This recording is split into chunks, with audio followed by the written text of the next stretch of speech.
If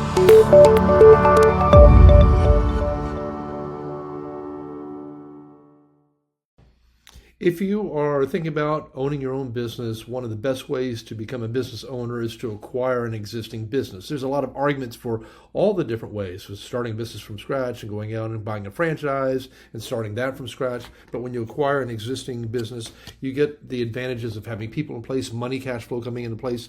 And if you're somebody like I was when I went out on my own, you might have kids and car payments and house payments and a spouse that would love to have some extra cash coming in to keep the business and life and home afloat in a proper way. And so we deal with a lot of people from around the world, a lot of corporate refugees, if you're one of those like myself, EA, or enterprising veterans if you're leaving the military. And thank you folks for working with the military and protecting our great country. It sometimes is really helpful to start with your cash flow and the people and everything in place and just take it to the next level.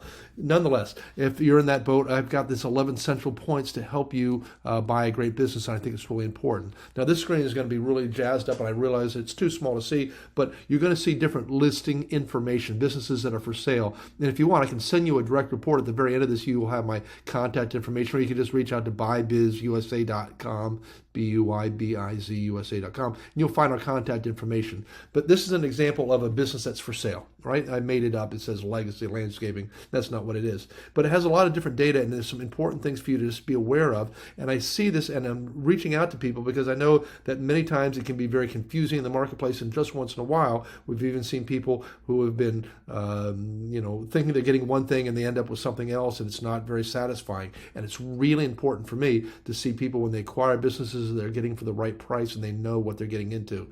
One of the key things is you would talk about, well, how much does the business earn? How much does it generate if I work in the business? A couple terms that you should get really familiar with are seller's discretionary earnings, or owner benefit, or the net cash flow that's there for somebody that's running the business and working on a day-to-day basis. That's what a person can take out of the business, although a lot of business owners, like myself, try to minimize what we have to pay in taxes, so we write off depreciation, amortization, interest. Maybe we have some opportunity to write off a personal car, or vehicle, or cell phones, or insurance, and maybe money to a spouse or something like that might not work in the business. So it's that optional one, and that's why it's discretionary. And the other one is called EBITDA. And if you're not familiar with either of these terms, you can reach out to us. You can also type in or Google a definition of what these mean, and we can share with you more information. But it's really important to know what we're talking about, because if you look at a tax return for a business and you're trying to determine how much it's making, you might see a puny number, maybe even a negative number, and yet the business could be making six figures and well above. But you just need to know how they work with the different numbers to get to where they are. So this is a heads up on that. Now here's what type of thing. This is just one of the things that we look at, and this is off of one of the listing information that we saw. Do the earnings justify the price, right? So the price is $400,000 here, and this has got one that has seller financing or bank financing for $80,000. The adjusted net, and again, there's that term, another term for seller's discretionary earnings, is $263,000. And so you might think, well, this business is selling for almost 1.5 times earnings. That seems kind of low, because I see a lot that are selling for 2 to 3 and sometimes more than that. But it's important to just take a look at it. The other factor you might look at is, does the seller's discretionary earnings compared to the gross sales make sense?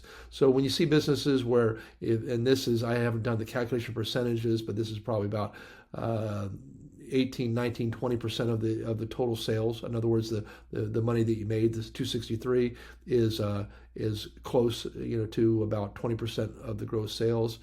When people are showing a really high number, suddenly they're making 50% profit and that sort of thing. That could happen in some rare businesses, but many businesses are earning between 10 and 20%. And when they get close to that 20%, I even get a little cautious. These are just red flags. They're the things for you to be aware of, so that you're protecting yourself, saying, well, let me make sure that makes sense. And one way you can work towards confirming that makes sense, you can always hire a great business broker, or hire an accountant, go pay for a database and look at what other people in the same industry are generating, and see if any of these things make sense compared to what other stuff is going on out there. There's no single way to determine the price of the business, and there's a lot of different things that people look at for determining it. But number one is the price reasonable? Okay. A second thing is, and I just mentioned that, do the gross sales make sense compared to the net earnings? And I've seen people that are like showing you go back 3 or 4 or 5 years and they're not making much money percentage-wise, and suddenly the year they want to sell, they're making all this high percentage of money. And I just caution people, it doesn't mean that that isn't possibly true. Maybe the other years they were hiding income, and you've got to figure that out if you want to deal with that. But nonetheless, just be wary and don't be scared, don't be overly nervous, just be aware and do your research out there. So the ratio of gross sales to SCE, and I just mentioned this, and rent can be a big factor. You've got a business and you can control a lot of things like the cost of goods. You can improve the cost of goods and make them manageable. You can control your labor, but things like rent you're sort of stuck with for quite a while. You usually can't negotiate rent. So if the rent is really high compared to everything, then that's kind of a red flag too. Another thing I look at early on is why are they selling? Now they might not tell you everything. They might put other business, other opportunities, CEO, owner, all these different things. But I usually look in there to say, why are they leaving the business? So they're saying retirement. So if you go to meet the person and the guy's 34 years old and he's retiring, unless he's selling it for $1 bazillion, that's a red flag. On the other hand, then maybe the person's in their late 50s, early 60s, 70s. I've had people in their 80s selling businesses with our firm. You think, well, yeah, maybe it's okay that they retire, right? But just make sure you sort of have a good understanding and look beyond what they've just written to see if it makes sense completely. So it's just got to make sense completely to you. Another thing is to look at how long or how many hours the person that's running the business and selling the business is working in the business. So quite often in some of the ads, they'll share, hey, they're working 40 hours, 50 hours, 60 hours. Sometimes they'll say, hey, I'm working 12 or 16 hours, and that's not a whole lot of time. That's okay. But you got to figure out if you're going to take over the business, are you going to be working in the business yourself? Maybe you're going to have a spouse or a family member that's going to work in the business. Are you leaving a job? And if so, do you have the ability, or if not, do you have the ability to run the business the way the current owner is doing that? I had a situation years ago. I was with the oil companies for a while, and I had a gentleman that was running a gas station. And it was a auto repair shop, and he'd been around for forever. Probably had the place for 40 some years, and ran like a clock. He'd go in early in the morning at 7 in the morning, and he'd leave by 12:30. Go play golf a lot of times and hang out with his buddies. And one of the other fellow brokers got real confident, and they borrowed some money from the family, and they went out and they bought this business. And then that broker came in and started walking in at 7 and leaving at 12, and the employees had no respect, and he was missing a lot of stuff. Early on in taking over a business, you might expect or might calculate that you're going to work a little bit longer than normal, or maybe a whole lot longer than normal, to really get your head around the business. But just be aware of what is required and what the existing business owner is doing. Another thing I look at is how long the business has been around, but even more importantly, how long the current owner has owned the business. I was helping a client yesterday from Atlanta moving down here, and we were looking at one business, and we found it'd been around for almost 30 years, but the new owner had only had it for half of a year, 0.5 of a year, and they were all ready to get out. But they were saying, oh, it's great, it's amazing, it turns out to be too far from my house. And I think they would have known how far it was from the house before they bought the business. So it sounded sort of like one of those things we needed to really closely look at and find out why the person is selling the business after a half of a year. It could be a legitimate reason, but again, it's one of those red flags I look at. Okay. Also, people, when they sell a business, should be getting out of the business completely, a non-compete. By the way, the non-compete isn't just for the seller. I'll go back to this slide out there, but it also should be for any key people in the business, and sometimes it can be tricky to get the people selling.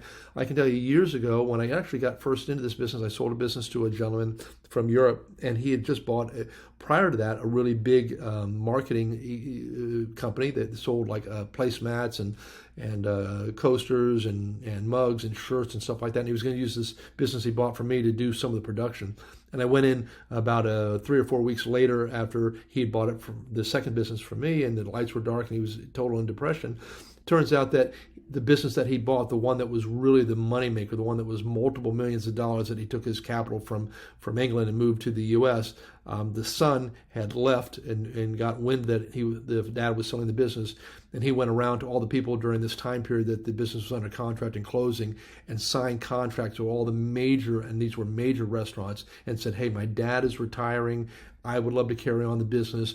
I've worked in the business for the last 5 years. I know the industry, your needs, etc. Would you sign a 5-year contract? I'll give you a really good incentive. And they took all the business away from this poor man that bought the business. That son should have signed the contract. The broker and the law firm should have been up on that and protecting it. And I'm just telling you, be careful, be wary, etc. Another factor you want to look at is what kind of training. You're going to have enough training. And also, are they going to give you non-compete? Okay, is there a special licenses required? And there are a lot of businesses like hair salons and nail salons and that sort of thing. There's a lot of construction-related businesses that have some unique licenses, and you got to figure your way around how you're going to handle that, right? Is the owner going to help you? If it's an SBA, if you're getting an SBA loan, the owner can only be around for up to a year. But there are some banks that are a little bit more generous or lenient on some programs, and we can go into that in more detail. But make sure that you're looking at a business where you're prepared to run the business. Another place I find is finding what the data source is. What I mean by that is, where are we getting this information? I've seen stuff that says, come work in the business for 2 weeks and you'll see that I'm making all this money and then you can buy the business. I've seen that going with some smaller businesses, and I find that totally amazing. One of the first situations I had when I got involved in the industry back in 2004, it was a law firm had come to me just because they were working on a client who had come down and bought a business, and the seller had known he was going to come down and check out this restaurant bar, and had invited tons and tons of people and had them come in for free, but was looking like they were paying $20 cover charge at the door, and it was a total ruse. I like things that where you're looking at tax returns, P&Ls, proven statements, bank deposits, and it's important to do your due diligence, but look at the data sourcing and see if it's in tax returns, that's really great, or P&Ls, etc. All right, so make sure you have a good source of financial records for doing it. In other words, is there reasonable expenses and adjustments to the thing? So I mentioned that you might see a business where you look at the cash flow or the tax returns of the P&L where they're low, making this little bit of money, and yet they're claiming they're making a whole lot of money. You got to look at where they've added back. Are things like depreciation and amortization added back? Well, that's normal because you're not writing a check to Mr. Depreciation or the depreciation company or the amortization company. You might have interest and you might get your own interest, but this is really tied to the personal owner, and so those are often removed. That's where part of the words you get from the term EBITDA, earnings before interest, tax, depreciation, amortization.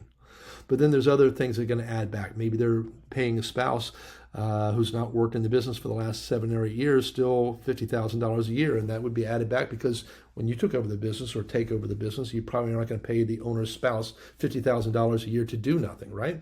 So be careful in terms of looking at that. Get some help. Always get a good attorney. Always get a good accountant. Always get a good business intermediary to help you through the process. I highly recommend it. Make sure you can control rent. I meant, the cost. I mentioned rent is usually a fixed cost, and you can't change that. But it shouldn't be high, disproportional to the total operation of the business. And you're going to look up details and stuff like that. But we see like a lot of restaurants as an example. That should be at 10% at the max, ideally maybe 8%. And when they get too high, it just becomes a really tough economic burden on the business that you have a hard time fixing. Do your research. Find out if it's already been pre-qualified for a loan. Now, this doesn't apply to you people who are coming from other countries because you need to have a green card or you need to be a U.S. citizen.